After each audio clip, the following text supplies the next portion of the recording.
majority of us here have been influenced by entertainment in one way or another, whether it is through movies, TV, books, Netflix, social media, or more. But what do we actually take out of it, and how is it perceived in our minds? And when we live in a society which is driven through entertainment for intellectual and communal purposes, to what extent is it affecting 21st century American teens and their outlook of today? Scientifically speaking, human behavior can be characterized as the neural connections that our brain makes, for which our brain is adaptable and changes throughout our lives. As Professor of Molecular Biology Richard Axel stated, it is our perception of our outside phenomenon to an understanding of how sensory input is ultimately translated into meaningful output of thoughts and behavior. These neural adaptations he talks about can be biologically labeled as neuroplasticity, a response and a rewiring of the brain in response to learning, experience, or injury. The pathways our neurons travel through our brain these are our thoughts and habits, and the more that we go through them and the more it repeats, like our habits, the more we do it, it's like practicing music or a sport. The more we do it, the more it is enhanced on our brain, but the less we do it, the less it is accessed through our brain. Video games can also lead to a change in your brain's wiring too, strengthening one road over another in those who spend prolonged amounts of time playing on these platforms. For example, Flavio Petrucci, a torture show researcher, found that first-person shooter games like Call of Duty or any other sort of violent phenomenon with repeated exposure to violence can desensitize the human mind, especially in young children.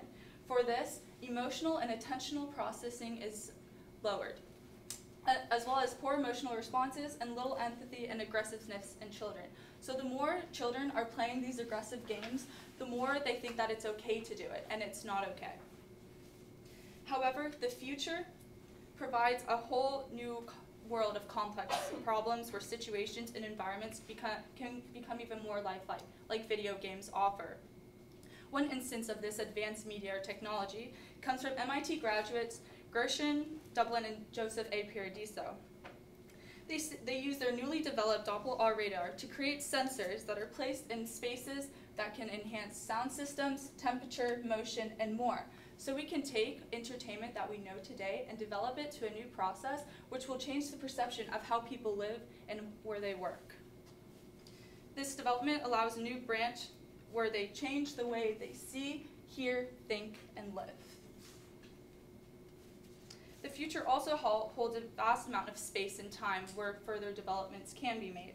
This includes where scientists, chemists, engineers, and other STEAM careers offer a chance to build off of what they perceived from entertainment. For example, in other video games where it's first person or multiplayer, they use heads-up displays where you can see where your friends are on a map, you need a map of the area, and more.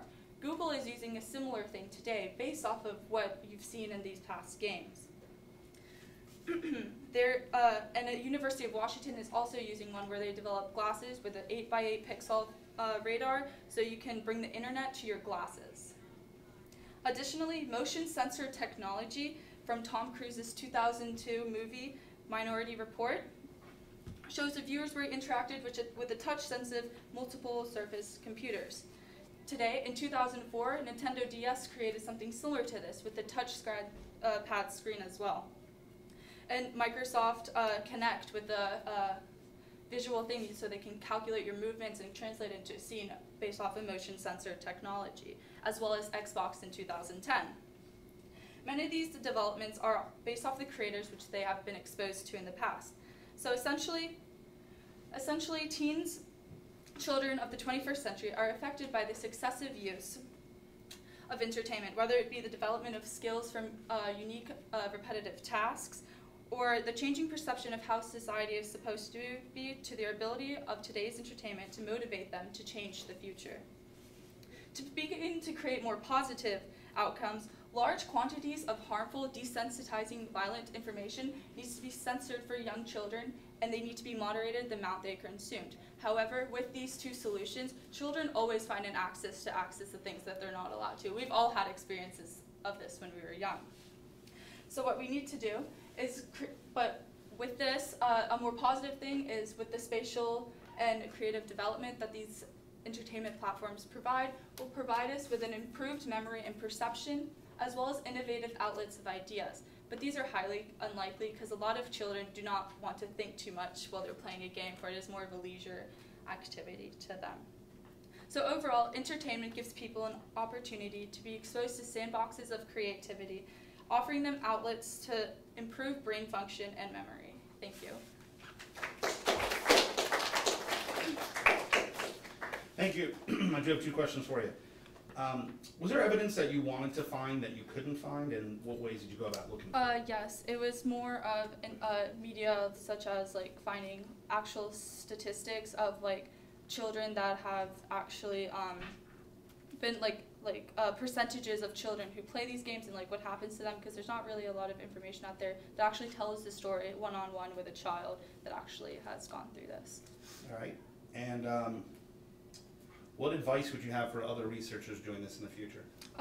First approach, when you first approach this thing, you have to take all of your bias out of it, because I definitely went into it one-on-one. Like my whole family is video games, and especially my dad and my brother, so I've always been like looking out for my brother. So when you approach this, you need to take the bias out of it, and you need to put your own thoughts and go off of the research that you find. All right, thank you.